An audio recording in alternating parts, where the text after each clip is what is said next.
Assalamualaikum dan selamat sejahtera. Pada hari ini kita akan pergi kepada bab 12 iaitu pengendalian data. Okey, pembelajaran hari ini ada dua iaitu yang pertama menjana soalan statistik dan mengumpul data yang relevan. Manakala yang kedua ialah mengklasifikasikan data kepada dua kategori, data kategori atau data numerik dan membina jadual kekerapan. Okey, langkah yang pertama menjana soalan statistik sebagai contoh jenis permainan kegemaran murid. Dan yang kedua adalah soalan statistik ialah soalan yang boleh dijawab dengan mengumpul data dan terdapat keragaman atau keboleh-ubahan dalam data tersebut. Itu merupakan huraian bagi soalan statistik. Jika tiada keragaman ataupun keboleh-ubahan, itu merupakan bukan soalan statistik. Okey. Kita pergi kepada langkah yang kedua, iaitu menentukan kaedah pengumpulan data. Terdapat 4 jenis kaedah. Yang pertama merupakan temu bual. Sebagai contoh, cara murid datang ke sekolah. Terdapat pelbagai cara murid datang ke sekolah sebagai contoh berjalan kaki, menaiki bas, menaiki basikal dan sebagainya. Manakala yang kedua adalah tinjauan. Boleh juga menggunakan soal selidik sebagai contoh program TV yang digemari oleh murid. Yang ketiga adalah pemerhatian. Okay, murid-murid boleh memerhati sebagai contoh bilangan kereta yang melalui persimpangan jalan. Manakala yang terakhir adalah melalui eksperimen sebagai contoh suhu air panas yang menyejuk setiap 5 minit. Okey, kita pergi kepada langkah yang ketiga iaitu mengklasifikasikan data. Okay, data terbahagi kepada dua. Yang pertama adalah kategori. Kategori merupakan nilai yang dikelaskan kepada kumpulan atau kategori. Sebagai contoh, jantina. Okay, jantina kita ada dua sahaja, iaitu lelaki dan perempuan. Sebagai contoh lagi, warna kereta. Kita ada pelbagai warna-warna kereta, manakala yang seterusnya adalah hobi murid. Hobi juga merupakan yang boleh dikelaskan sebagai kategori.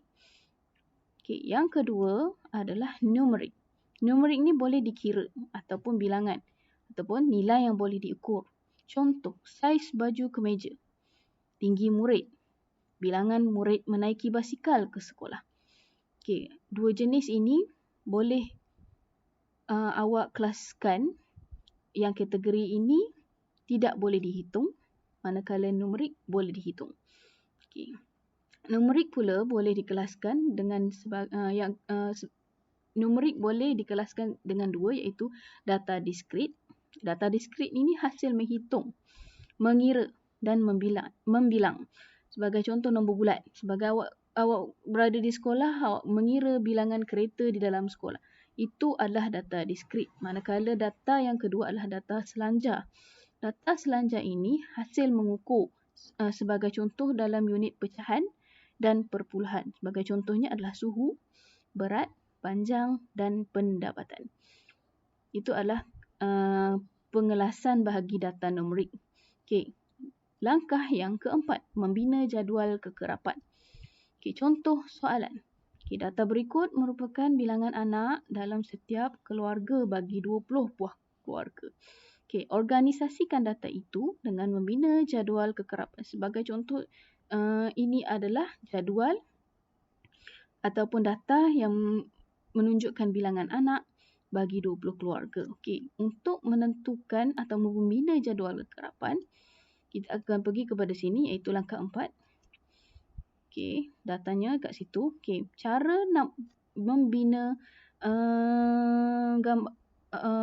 jadual kekerapan ini sebagai contoh, bilangan anak ada kosong, ya, kosong ada kat sini, kosong. Okey, selepas kosong kita ada 1, 2,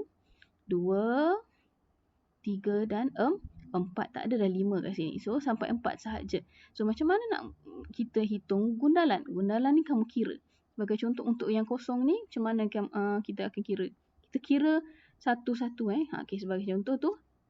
1, 2, 3, 4. So, gundalan awak tulis macam ni. 1, 2, 3, 4. Dan kekerapan tulis dalam bentuk nombor 4.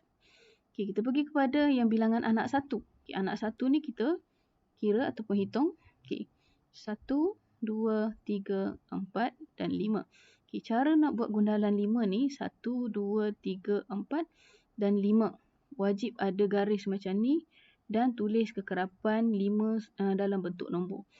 Dan bilangan anak 2. Okay, anak 2 kita kira 1, 2, 3, 4, 5 dan 6. Okay, gundalan 6 adalah 5 kat sini dan 1 di sini. Maksudnya 5 tambah 1 dan 6 kat sini. Dan untuk kekerapannya adalah 6 dalam bentuk nombor. So, bilangan anak yang seterusnya iaitu 3. 3, 1, 2, 3. Okay, 3. Okay, 3 kat sini. Dan last sekali adalah 4. 1, 2, 2 sahaja. 2 sahaja. Gundalan bentuk macam ni untuk 2 dan tulis 2. Dan wajib ada jumlah. Tulis jumlah di sini dan kira sebanyak kekerapan yang ada ni adalah 20. So, sampai di sini sahaja pembelajaran kita. Terima kasih kerana menonton dan Assalamualaikum warahmatullahi wabarakatuh.